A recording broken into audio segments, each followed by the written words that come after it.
So we're gonna start with the international trade theories, and then go to, these are the classic theories, and then we move to new theories, and then we go to government policies, international trade policies, okay? Remember we talked about tariffs in the beginning of the semester because President Trump was imposing tariffs, new tariffs. So those are mostly government regulations.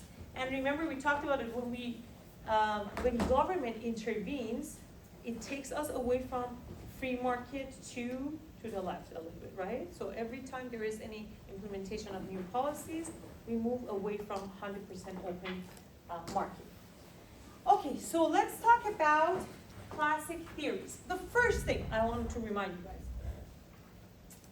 Why is it international trade so important? The first thing is because it directly impacts what? Economy. GDP, exactly, economy. Our GDP, right?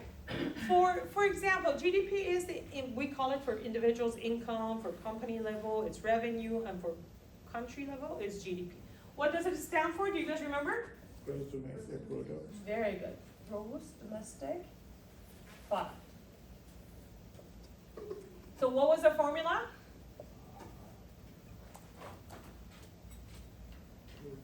Come on. It's just like a month, I guess, that we covered it, right? It was the end of January, probably even less than that. So I want to help you guys. Consumer spending. Consumer spending, very good. Government expenditures. Investment, foreign or domestic, right? Plus export. So that's what we're going to talk about, because import and export is trade, right? So when we talk about international trade, we're talking about import and export. That's why it's so important. The more we export, countries export, the better it is for our economy, for GDP. Because when this is plus, in surplus, it takes us, GDP goes higher, grows. When it's lower, this will be negative. It takes us actually down. How that can be negative? When we import more than we export. Okay? So that's why all countries have programs to help small to medium-sized enterprises or even big companies to export. In the United States, if you go to export.gov, they have offices actually in different counties. You can see how much they have information and resources available to you. They help you freely to be able to export your products or services. And one of the best programs that there are around the world is from Japan. It's called, their organization is called Sogo Shosha. They really help small businesses to export. They have one of the best export programs. So when we have more export than import, it helps us GDP to grow, and it can impact us, help us to have surplus. But if we have more import, or if we make, in general, if we spend more than what we make, for individuals, we call them, we're in debt, right? For countries, we say we're in deficit. So deficit is because we're spending more, a country is spending more than what they make, than their GDP. Surplus is the country is spending less than what they make, their GDP. United States has one of the highest deficit in the world. We are number one in deficit in the world. Now, it doesn't necessarily mean it's bad, but it definitely needs to be maintained at this time. Why is it not necessarily bad? I'm not saying it's not bad at all. It's not necessarily bad. Because, for example, think about it. Because you have a lot of income or financial resources, whatever, you can get a loan for $10 million. I can't. So I can get only $100,000. Just because you have a loan of $10 million doesn't mean you're poorer than me. So that's why United States deficit is higher, but it doesn't mean it's poorer. But we cannot sustain this way. There needs to be stopped. Something needs to be changed at this time. That's very important. Because it keeps growing. Our deficit keeps growing since 1980s. So now we import a lot. It's not good for our GDP.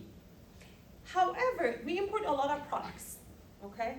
But we actually export a lot of services.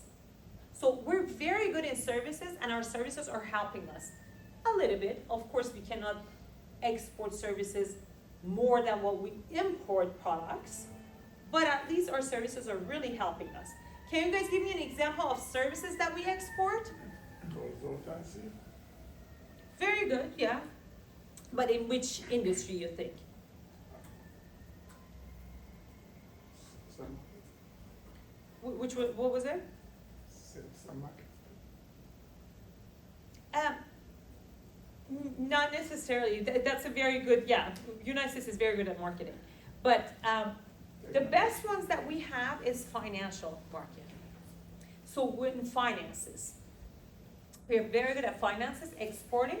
And then the second one is our quick food service restaurant, McDonald's. You go all around the world, we have McDonald's, right? That really helps us. Walmart is not helping us because it's products and it's importing. McDonald's is helping us because it's service and it's exporting. You see what I'm saying? So it's not, McDonald's is not good for our health. No, that's not what I said. I just said that McDonald's is good for overall US GDP. Now, finances, let me give you an example. Beside the financial banking and all that we have, Merrill Lynch and Goldman Sachs and all that we have, beside that, we have MasterCards and Visa cards that is being used all around the world. They're competitors, but both good for the US economy because they're both US companies. So whoever is using MasterCard, Visa card outside of the United States, it's our service export. They're really helping us. And the thing is that we don't have very close competitor, international competitors that any card, like the logo, that can be used all around the world. MasterCard and Visa cards are the two top ones that are almost all around. No, definitely not all countries, of course, but almost. So as of now, we know that how export is important, US is in deficit, and we're trying to help really small businesses to export so we can bring this up a little bit towards surplus. Now, let's go to classic theories of international trade. When and how did it start? It has started in mid-1600 with Mercantilism. It's an ideology based on zero-sum game. A zero-sum game says it's a protectionism ideology, and it's based on win-lose situation. Remember today we call it win-win situation, right? But those days they call it win-lose situation. Like in a deal, one party is a loser, one party is winner. I don't want to be the loser, so I want to be the winner for sure. No matter what the cost is, I want to be the winner. So they have noticed those days in Great Britain, they have noticed every time they're exporting a product, when you export, you get exchange, like currency exchange, or at that time, coin, silver coin, or gold coin, right? You bring it, they put in reserves, and reserve goes higher. They liked it, it increases. But every time they're importing, they have to pay out of this reserve, right? And this goes down. I don't like it.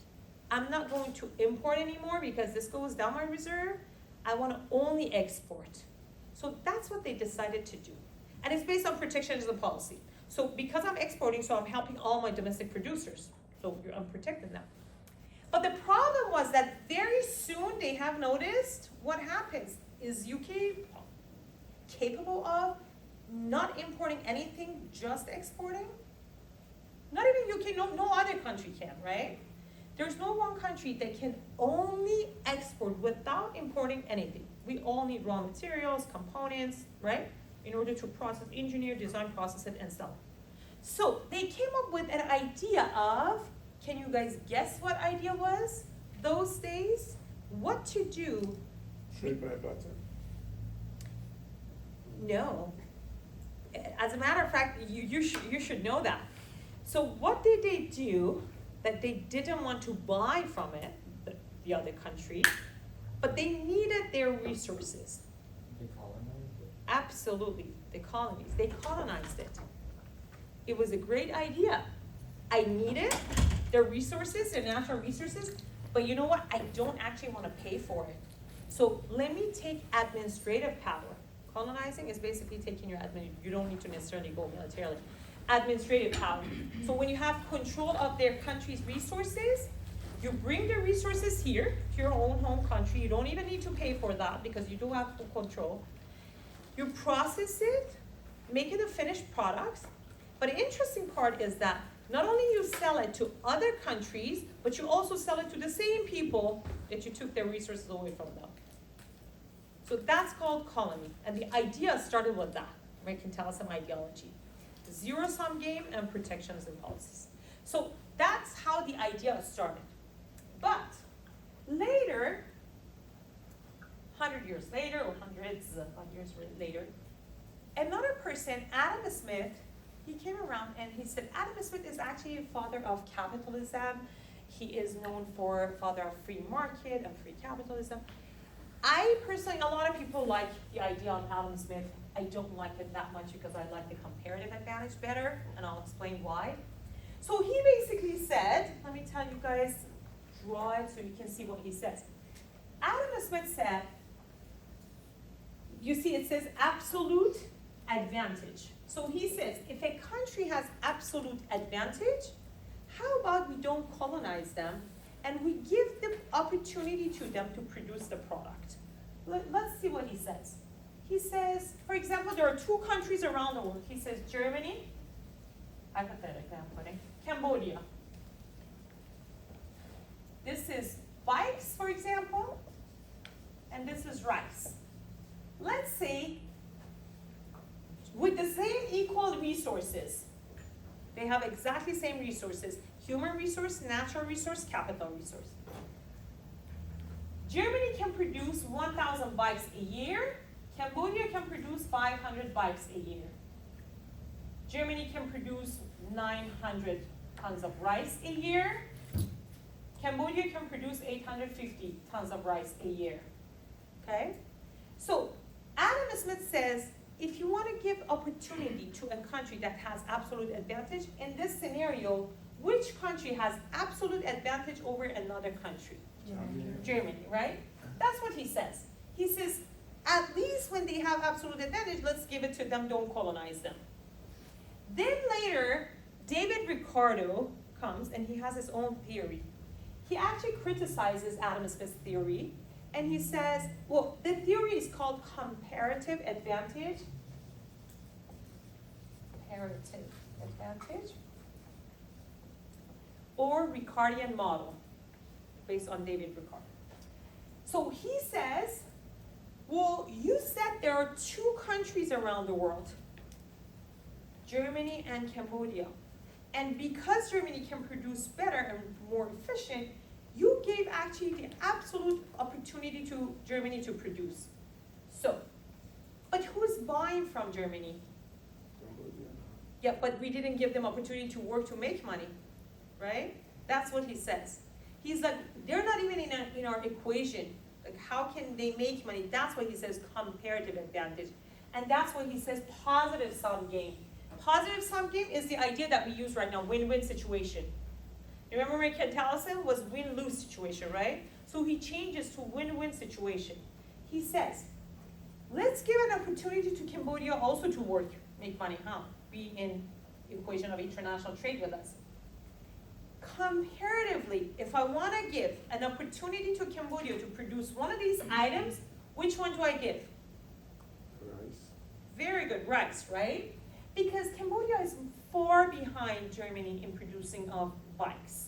But it's just a tiny bit behind Germany producing rice. So that's what it says, comparatively, let's give Cambodia the opportunity to work on rice. Now, we're gonna ask Cambodia, you don't need to work on bikes, you're not very good at it. Take all the resources from this one, focus on this one so you can do even better, right?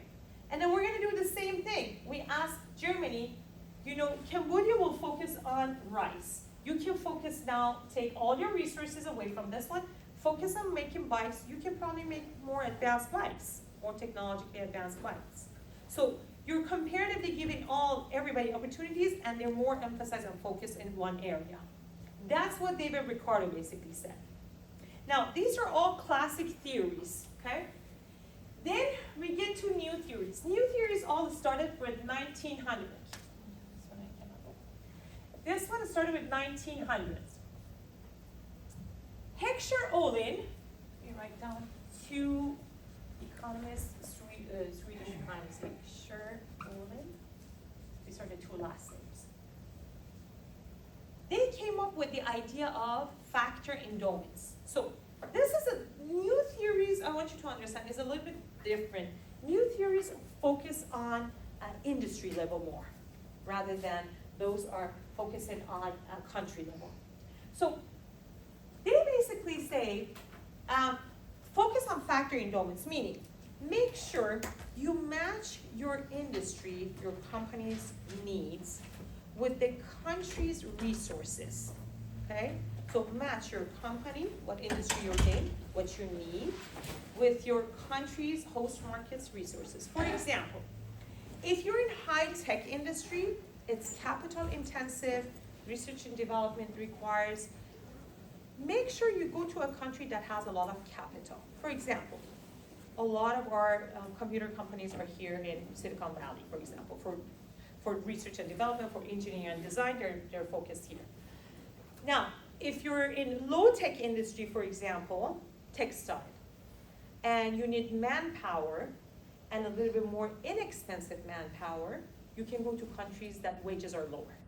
Go to Bangladesh, Pakistan, for example, China, Mexico, India, yeah. All those countries, right? So this is matching because you need human resource, cheaper human resource, you need a lot of capital for research and development. He also says, they also say, how about natural resource intense industries? For example, if you want to go to, if you're in oil and gas industry, oil industry, you go to Saudi Arabia. If you're in like mining industry for diamond, for example, you go to Africa, right? Somewhere that you can find those natural resources cheaper than the rest of the world. By the way, I wanted to ask you guys this. You guys know what OPEC is? Of course you know that. Because his country is one of them. That's why. It's mostly organization of petroleum, organization of petroleum exporting countries. So majority of the oil of the world comes from OPEC nations, right? Which are mostly Persian Gulf nations, Qatar, Kuwait, Saudi Arabia, Iran, Oman, Iraq, and Nigeria in Africa, Venezuela in South America. There are about, I think, 14 countries or 11 countries, I forgot. Because I think they kicked Venezuela out. They're actually part of the OPEC, right? No, they didn't kick Venezuela out, sorry. They actually provide supply most of the oil of the world per year. Now, we in the United States have a lot of oil reserve. In the United States we do, Canada does, Norway does. Why do we rely on them for, and you have noticed probably, because when they change the oil per barrel price, the gas really impacts you, right? And price of everything else is impacted here. So why do we still rely on their resources? Because we just talked about natural resources, that's why I want to make sure bring up this one. Why are we still relying on them? Exactly, because they're much cheaper. You know, in 2016, there was a study that said production of a barrel of oil in Saudi Arabia was between $5 to $7.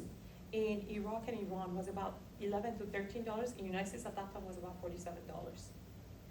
So the reason is because they are closer to the surface of the earth, the oil. For us, it's actually deep down. And it needs a lot more advanced equipment to extract it. But they're working on the equipments. Canada, Norway, United States, they're definitely working on the technology and equipment so we can be self-sufficient. But as of now, it will be just too expensive. That's what, but we do have the reserve. So that's as far as Heckscher. The next one, Ray Vernon, he was around in 1970s. He talks about life cycle. Honestly, that doesn't apply anymore. So this one is Ray Vernon, 1970s. What Ray Vernon said at that time, he was like, because in 70s, you have to understand, majority of the production and consumption of the world was coming from triad nations. Triad nations, Japan, Germany, United States. So what was happening those days in 1970s, he basically relies on this thoughts mostly, the triad nations. He says the production comes from one of these countries, for example, could be US, Germany, or Japan. They produce, they consume, and send it to the rest, the other two. Then it takes a while. The cycle, that's what he's talking about. You have to understand, those days, it was not like today when it's produced, let's say from China, and almost all around the world you can find it almost same time, within a year or 15 months or something like that, right? I do remember in 70s, like when you had a Walkman, it was not available everywhere. You had to come to the United States to purchase it, or you have to go to Germany or to Japan to purchase it, right? So if you were wealthy in any nations, like wealthier people from those other nations, they could travel to these three nations, triad nations, to purchase it, to bring it back home. It was not like it's available everywhere on the shelf. So that's why he says, you use this once, then after years, they send it to the second world nations, which right now we don't call them second world nations, we call them developing nations. Those days it was Eastern European countries. He says, then after a while, Eastern European countries, second world nations can have it too. Now they are consuming and they learn how to produce as well. So you see, it's been at least 1 decade past, right? Then they're going to consume, they're going to learn it. Then they send it to third world countries. Then they're gonna start consuming. So it's a cycle of going, usually from triad to second world countries to third world countries. The thing is that it doesn't hold any value today, that theory, because the production doesn't even come from the United States, Japan, and Germany anymore. We're in high-tech industries, we're in like investing capitals, technology, engineering, design. We're not really too much into production. The production comes mostly from emerging countries. Not least developed countries, but emerging developing countries. So that's what I'm saying, his theory doesn't hold value anymore. Then the last one is Michael Porter's diamond model. So Michael Porter focuses definitely on industry. What he's saying is that an industry in your country might not be exactly the same thing as far as the structure of the industry in another country. For example, think about this. Automobile industry in the United States versus automobile industry in Chad or Nigeria. Do you think it's the same level? No. Definitely not, right? So that's what he's talking about. He says, might be the same industry, but you have to understand the structure of the industry in each country as well. So let's talk about that. He talks first of all about rivalry. Rivalry, he says, each country and each industry in each country has its own competitive structure. For example, remember we just talked about automobile industry, right? Can I erase this one here? Am I still on the camera? Okay, so The computer. So let's say we have, these are the structures of the industries. Monopoly, oligopoly, monopolistic competition,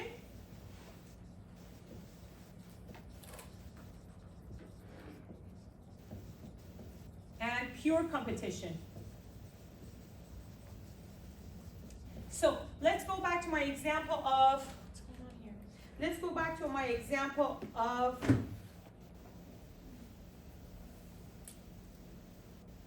automobile industry. Automobile industry, well, let me explain first what they are, and then you can give me the example of automobile industry. Monopoly means one company represents the entire industry. So no competition. It is illegal. Monopoly is illegal in the United States based on Sherman Act Law of 1887, antitrust laws. Monopoly is illegal in the United States. Does it happen? We know that it does because like the, each area has its own electricity company, its own, like, telecommunication company, right? And we cannot have the other one. So, that's as far as monopoly. What is oligopoly? Oligopoly are very few, but very big companies that represent the entire industry. So, now, let's go back to our example of automobile industry. Automobile industry in United States is which one of these two? Oligopoly, right? Because, why? Because we do have pretty, like, handful of strong companies, automobile companies in United States. They're not as many as restaurants, right? Can you open your own automobile company? I give you time until next year. No, But can you open a restaurant within 6 months? absolutely. Yeah. So the barriers to entry is also very difficult too. You cannot enter to the industry easily. There are a lot of barriers. It needs capital, and there are a lot of regulations involved. So for oligopoly, we have high barriers to entry. It could be a lot, very expensive, requires a lot of capital, and there are only very few but very strong companies that can represent the entire country, the entire industry, such as automobile industry, telecommunication industry, right? Those are very good examples of oligopolistic. Now, going back to my example of Chad, for example, if an automobile company goes to Chad for manufacturing, that would be oligopolistic over there in that country, or monopoly? Monopoly, because it will be the only one, right? So that's why it says each industry, even if it's oligopolistic industry in your country, doesn't mean it's oligopolistic in that country. It could be different in that country, yes. I have a question with monopoly, considering that use example of the United States and its great advantage is somewhat aerodynamic tech in airplanes. Would you say that either Boeing is more like a monopoly or oligarchy in the business? Boeing, well, very good question. If we talk only about United States, yeah, almost that's the only one we have. But internationally, because it's an open market, we do have a lot of Airbus here too, which is European, right? So if we didn't have any international trade at all, was closed, and we had to, the airlines had to use Boeing, then it would be definitely a monopoly, right? But historically, it has always been oligopolistic, yeah. It has always been, because Airbus and Boeing always went head to head. Right now we have a lot more though. Brazil has its own, China has its own. Right now we have a lot, but historically it was only these two mainly. But yeah, it's always been oligopolistic. In some countries, airlines, and when they don't have aircraft manufacturing facilities, where I'm talking about airlines part of it, right? They're all government owned, for example. Government takes monopoly of it and doesn't sell it to private sector. So it totally depends on the government and their regulations, but not in the United States. United States is oligopoly. The next one is, let's talk about this one, pure competition. Pure competition is that you cannot differentiate them based on packaging, brand, color, such as agriculture industry. You can be a farmer, you can make your own farm, your own lettuce or tomatoes and sell it in farmer's market, right? You cannot make your lettuce purple or pink, right? So it's not a lot of options for differentiation other than the cost. You have to reduce the cost as much as you can. But that's why it's called pure competition. Natural resources are usually pure competition. And then we have monopolistic competition. Monopolistic competition, it's a competitive industry. For example, it could be restaurant industry, right? But you make it so differentiated, you make it so different that it stands out. It looks like a monopoly, but industry is usually a competitive industry. For example, if I open a Moroccan authentic food in the city of Carson and I offer belly dancing there, right? I mean, not me, but like my restaurant is, right? So that would be, I'm doing monopolistic competition because the industry is restaurant industry. If you think it's too expensive, you can go to another restaurant, right? But if you really want my authentic Moroccan food with the belly dancer, you have to come to mine. I make it like monopolistic in this area. So that's totally based on differentiation and like creativity. So this is what Mark Porter says about rivalry and structures in each country. The other thing he focuses on is demand condition. He says the demand condition also could be very different in each country, the level of demand in each country. Think about a gallon of milk. When we go buy a gallon of milk in the United States, we're expecting, from grocery stores, we're expecting to be like homogenized, pasture raised, purple cap, red cap, white cap, 1% fat, whatever, labels, everything there, right? That's not the case, for example, in another country. For example, many developing countries, or for example, Ecuador. I had a student from Ecuador. She said that when they go to a store, they can take their own jars or plastic bags and they will pour it into their own container.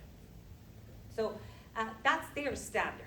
That's their demand condition. This is our demand condition. Never impose your demand condition on them, because if you want to make sure, you want to take your business, let's say dairy business to Ecuador, and you want to make sure they have the same containers that we have, right? You're going to increase the cost of production and their purchasing power will not be able to afford it. So they cannot afford buying it. And vice versa. If they bring it here, they're like, okay, it's cheaper like that. Many of us might not buy it because we think, oh, it might not be safe enough. Although nothing is safe enough today anyways, right? We have recalls every single day. But don't impose your demand conditions. Respect the demand condition of the country. Factor endowments is exactly the same thing that Heck Sherwin already said. If it's capital intensive, go to, for example, United States. If it's natural resource intensive, for example, go to Saudi Arabia. If it's human resource intensive, for example, go to China. And then the fourth one, this is interesting, related and supporting industries. He says, we all know why companies go to Saudi Arabia for energy, why they go to Brazil for coffee, but why do they go to Switzerland for watches and Japan for electronics? It all goes back to their supporting and related industries and how government built it. You know, before 1900, late 1800, Switzerland, they have noticed that they have not a lot of natural resources. It's a small country, but they do have a couple people actually that they're doing a very good job in watches. And as a matter of fact, those days, wealthy people come from around Europe and pay a very good price for these watches. They're like, okay, how can we focus on this and make it our own brand, like Swiss watch, which we know it today, right? So at that time, they started this idea, let's focus in this industry. Government started putting a lot of budget behind this industry, and that's exactly what they did. So asking them, what do you need? Research, development, suppliers, components, logistics, everything. Research and development. Government started actually putting money and supporting the industry. And now you see, without all those resources, without all those suppliers and customers and logistics and all that, the high tech, everything that they have, they wouldn't be where they are today. So government wanted to make sure that they can actually advance, and after 150 years, what we know is Swiss watch. You don't specifically need to know the brand, but as long as it's the country of origin is Swiss, we're okay with that, right? Because it brings equality, you recognize equality. The same thing in electronics in Japan. After World War II, when Japan was devastated, what government is thinking, okay, we don't have a lot of natural resources, but they learned the lesson from the Swiss watch. They're like, okay, let's do the same thing. They put a lot of budget supporting the electronics industry. And that's why by 70s, the electronic industry was so strong in Japan, the United States couldn't compete with it. Like with Sony and Toshiba, it was very difficult for us to compete with it in the 70s, which you're gonna talk about that here. So that's basically what it's called about related and supporting industries. If you wanna help one industry, there's no way you can only focus on that one. You have to focus on the supporting and related industries as well, all together, yes. That was the same for like the car industry in the US? Car industry in like 1900, early 1900? Overall, like in 2008 when they got all those bailouts, and is that similar to that, what you're saying? No. Or that's different? No, that's different. Because they push American-made vehicles in the commercials and all that as well, but I'm not sure how much the They government. did say like, oh, it's because it's American signature, blah, blah, we wanna bail them out, yeah, I remember. Did we talk about that finance in this class about that? I just remember it. Because that's totally another area by itself that I always cover in my classes, that's why I asked. That's a very good example. We didn't talk about, did we talk about, like, I was telling you guys I purchased a house, condo, and how I did? No? Okay, so it was not this class. Then it's probably the chapter hasn't come up yet. But we have a very good chapter about exactly your example. We're gonna talk about that, yes. What about like tequila? Because I know it's only from a certain city in Mexico. Not necessarily. Because you're saying like all around the world, if it's from that certain Then country it's of origin, tequila. we're gonna talk about that. You know, that, it's not necessarily that government helped them to build for the revenue of the country. You see what I'm saying? Because if you talk about that French perfume, for example, it's like that too. So we don't smell it, but as long as it's from Paris, we buy it probably. Rather than if it's like, I don't know, from China, India, Canada even, right? So those are different. Those are country of origin effect. But this one, when he says this is a process that government already started to help the supporting industries so this industry can stay strong. But what you're saying is the country of origin effect, yes. Did government really help supporting? No, I don't think about tequila, no, it was not. So that's another example. Because we do have a country of origin impact. That's a different story. Which exactly, as I said, for example, you say Swiss chocolate or you say French perfume or something like that. It's just because of the country of origin. Even though you haven't tried it, you just purchase it. That's a different story. Okay, so these are new theories. We're done with these, right? Now, let's move to all of these which are government regulations now. All the international trade, we're done with international trade theories. Now we're gonna focus on international trade rules and regulations. Regulations, basically, government regulations that government puts. Number one, the most common regulations or barrier that government implements is tariff. We talked about tariff, right? What is tariff? Taxes, duties, imposed on imported products, levied on imported products, right? That's tariff. It's the most common one. Now, we talked about it. Two entities benefit and two entities do not benefit from, suffer from implementation of tariff. What are the two entities that benefit? Government and suppliers. Very good.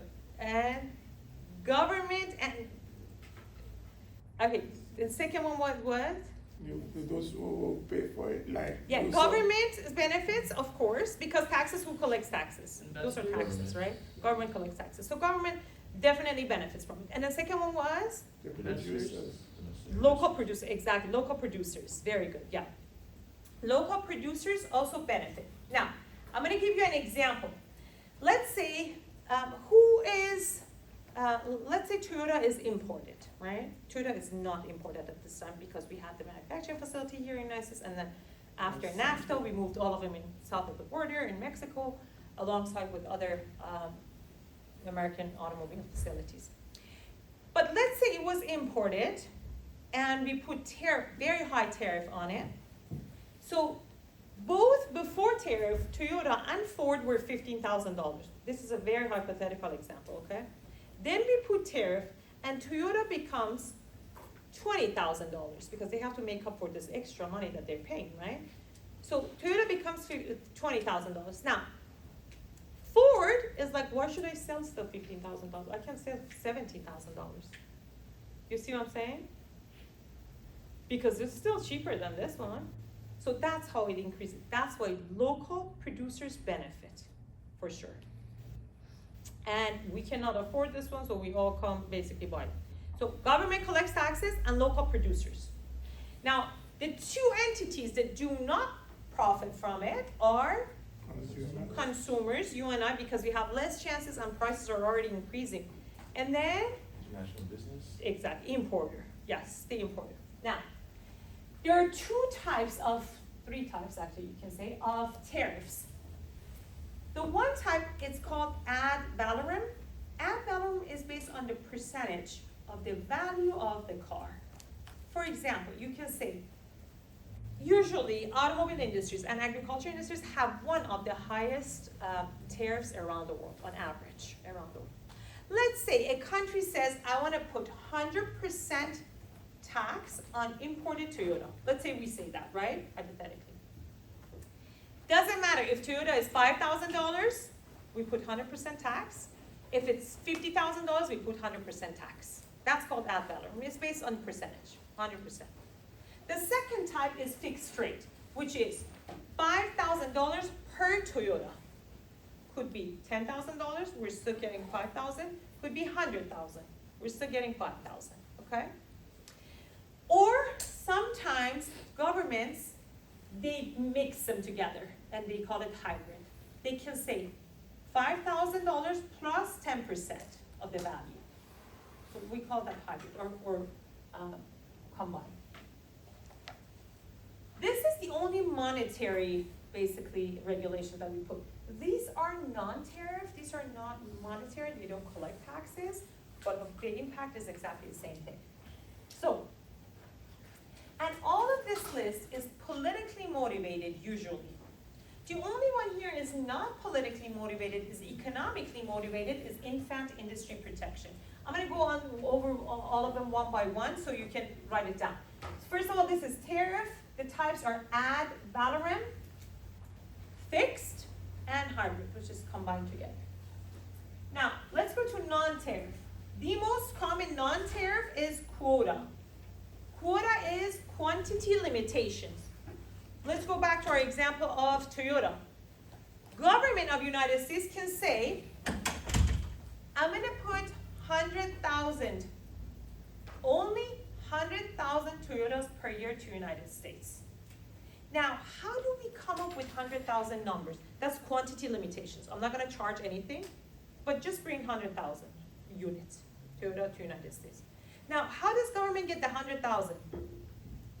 Government will actually, they will see that they do their research study and the forecast next year, we have potentially 1 million drivers. These are all hypothetical numbers. 1 million drivers. Ford can produce 900,000. So we're short 100,000. But I want to be fair to my consumers, right? So I asked Toyota, you can actually bring 100,000 and I'm not going to charge you tariff. That's why we put quantity limitations. Or if you want to bring after that, government can say 100,000. You can say absolutely nothing after that. Or you can say, you can bring even more, but I'm going to charge you 500% per car, taxes per car. Meaning quota and then tariff. But very high. You want to bring it? Bring it. I'm collecting taxes, right? It's up to you. So that's the quantity limitations of quota we put, okay? In the past, we did have, for example, at one point, quantity limitations on Mexican avocados. We said only wintertime northeastern United States. Because we don't want to compete at that time.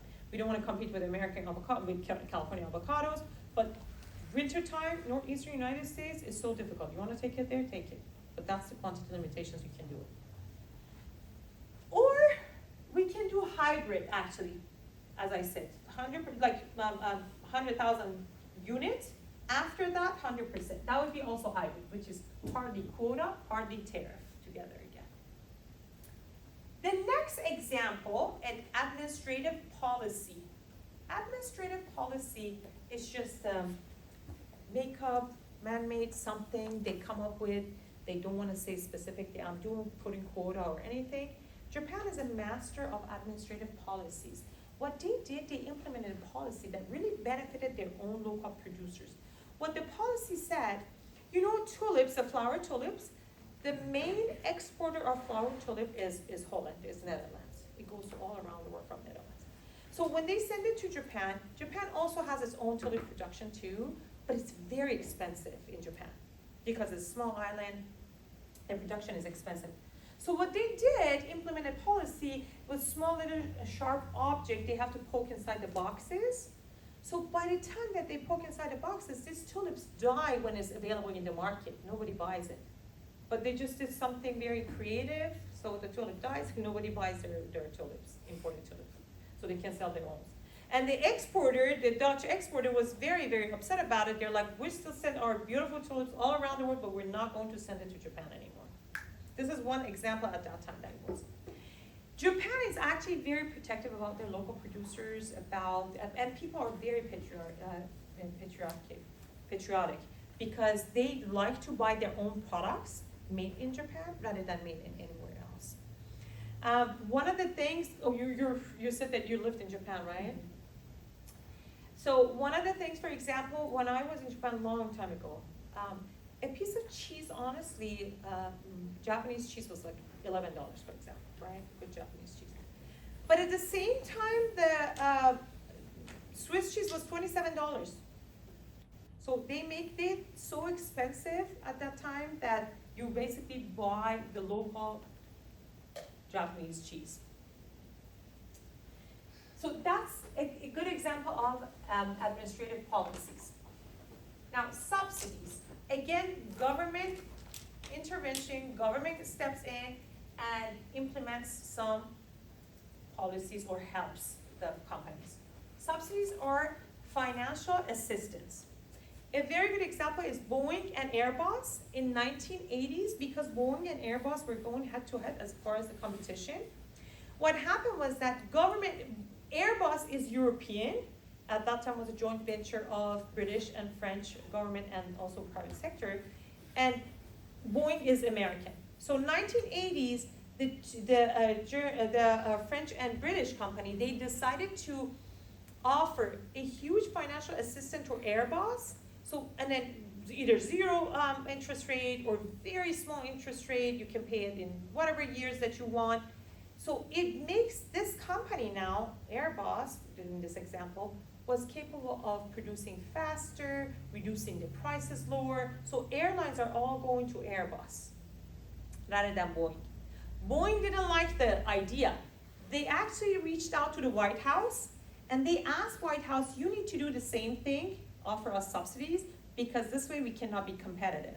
So United States government said, because it's a free market is based on supply and demand. Because it's a free market, I'm not going to give you a subsidy, but I can help you in one way. I will pick up the phone and call those governments and ask them to stop it, to drop the subsidies. And that's exactly what they did. They dropped the subsidies, and so they have to go based on supply and demand.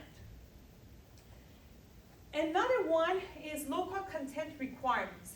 Local content requirements says, government can say, let's say hypothetically, India doesn't have, for example, automobile manufacturing. India does, okay? I don't want to be wrong, India does, and it has a very good one, Tata Motors company. But this is a hypothetical example. Let's say India doesn't have automobile manufacturing company. They say, okay, United States, you can export your cars to us. We're not going to charge you any quotas, any taxes, because we don't have a car. But we have very good tires. So you bring it here, but all the tires must be from India. That's local content requirements. Voluntary export restraint. VER is voluntary export restraint. Now, we talked about it, that how export is important for an economy, right? So why would a country want to voluntarily restrain their own export, stop your own export? There's a very good example. In 1970s, United States corporations were really concerned about very high quality and cheaper, inexpensive Japanese products. HP versus versus Toshiba and Sony, Komatsu versus Caterpillar, it was cars, Toyota, for example. They really couldn't compete. How is it possible, such a high quality and low prices, right? So what happened is that in 1970s, United States government asked Japanese government to actually ask Toyota to voluntarily stop exporting their products to the United States for a while. So our companies can breathe a little bit. Then you can do it later. but stop it for now. Because they're allies, Japanese government, that's what they did. They listened and Toyota stopped it for what? That's voluntary export restraint. But what Toyota did later, they actually manufactured here in the United States, so they don't need any of those anymore. Because we did have a very big facility in Midwest. The next one is anti-dumping. So let's say this, for example, this chair, this was table, is produced in the United States for $10. I have tried anyway, I went to every state, I tried everything. I could not produce it below $10, right? This is the cost of production, minimum cost of production in the United States. They can produce this one easily in China for $4, for example. It can be less than that, but let's say $4, right? They can bring it here and sell it $7. They're still making $3 a unit, but we cannot even compete with it, right? So what they're doing, they're dumping. United States implemented a policy called anti-dumping policy. So anti-dumping says you cannot sell the product, imported products, below the cost of production. But we unfortunately see that happening almost all the time, right? United States government, Department of Commerce says, we don't have enough manpower to go and check it one by one who is selling below the cost of production. We need an individual plaintiffs. If you see that happening, a violation, come and file against them, right? Unfortunately, small businesses, they can't do it. It doesn't happen. But some industries that are strong, such as steel industry, that they call it, we're vocal, we're loud, because they have lobbyists in Congress, and they're very strong industries, they did. And that's why the price of a lot of things went up, this is 10, 11 years ago, at that time, because there is anti-dumping on steel industry. They cannot sell below the cost of production in the United States. Even if it's Chinese, they have to sell it above that. I mean, they're gonna make a lot more money, but it's a competitive thing. If it's the same price, it's made in US and made in China, which one would you buy? Probably made in US, right? So that's why it gives a better chances to American producers. The next one is embargo, which is flat out restrictions on trade with a certain country based on political agenda. For example, we are on embargo, we have embargo on Cuba, Venezuela, Iran, Russia right now, for example. These countries that we have zero international, sorry, you can't say zero because we do. You have minimal international trade, that means they're under embargo, okay? But we still do have always international trade not North Korea, with many countries.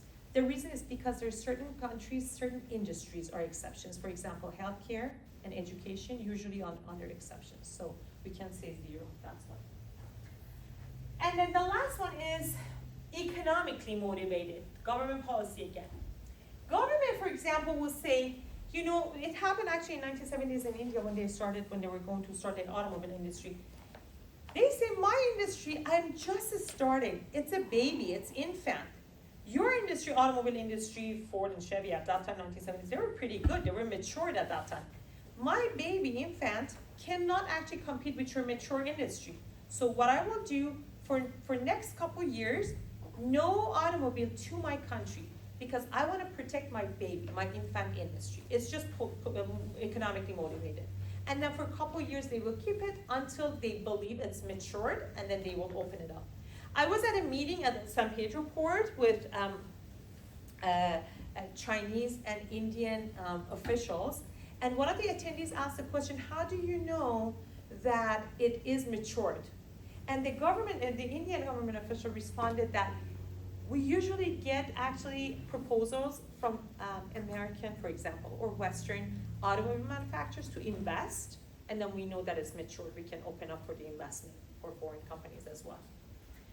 So this is as far as infant industry. So these are all different government regulations. Very important chapter, okay? Because it's like two areas that are very important.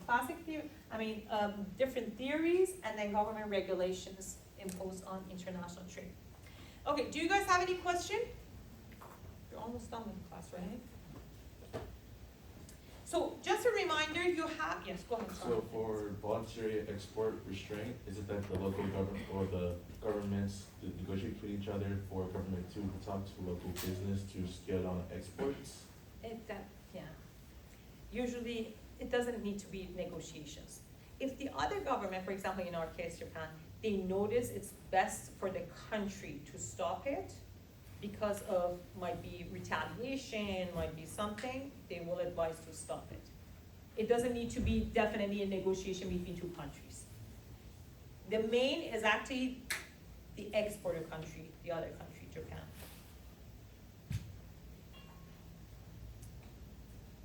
Okay, so just a reminder, you have your midterm. Can you stop that? Thank you.